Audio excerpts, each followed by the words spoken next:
Dieu a permis à son Fils bien-aimé, plein de grâce et de vérité, de quitter un séjour de gloire ineffable pour venir dans un monde souillé par le péché et assombri par la malédiction et la mort.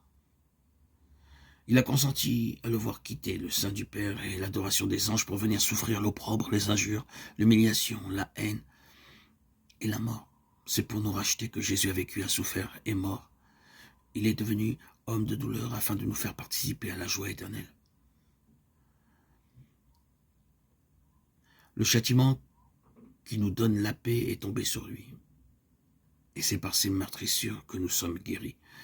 Ésaïe 53, 5.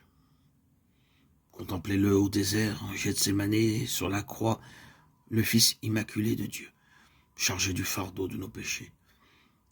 Celui qui avait été un avec Dieu éprouva dans son âme l'horrible séparation que le péché creuse entre l'homme et Dieu. Séparation qui lui arracha ce cri d'angoisse.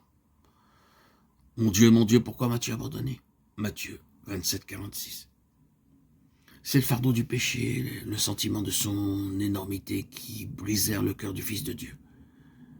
Mais ce grand sacrifice n'a pas été consommé afin de faire naître dans le cœur du Père des sentiments d'amour pour l'humanité déchue et pour le disposer à le sauver. Non, non. Dieu a tant aimé le monde qu'il a donné son Fils unique. Jean 3, 16. Ce n'est pas à cause de la propitiation faite par son Fils que le Père nous aime. C'est parce qu'il nous aime qu'il a pourvu à cette propitiation. Jésus-Christ est l'intermédiaire par lequel le Père a pu répandre son amour infini sur un monde perdu. Dieu a réconcilié en Christ le monde avec lui-même. 2 Corinthiens 5, 19. Il a souffert avec son Fils, dans les détresses de Gethsémanée comme dans la mort du calvaire. C'est le cœur de l'amour infini qui a payé le prix de notre rédemption. Jésus dit, le Père m'aime parce que je donne ma vie afin de la reprendre. Jean 10, 17.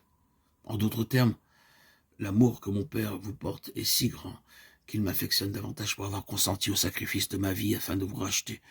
Je lui suis devenu plus cher par le fait que je me suis constitué votre garant en déposant ma vie et en prenant sur moi vos transgressions, car par mon sacrifice, Dieu, tout en demeurant juste, peut justifier ceux qui croient en moi. Seul le Fils de Dieu avait le pouvoir de nous racheter. Seul celui qui était dans le sein du Père pouvait le faire connaître. Seul un être connaissant la hauteur et la profondeur de l'amour de Dieu pouvait les révéler. Il n'a fallu rien de moins que le sacrifice infini consommé par Jésus-Christ en faveur de l'homme perdu pour exprimer l'amour du Père envers l'humanité déchue.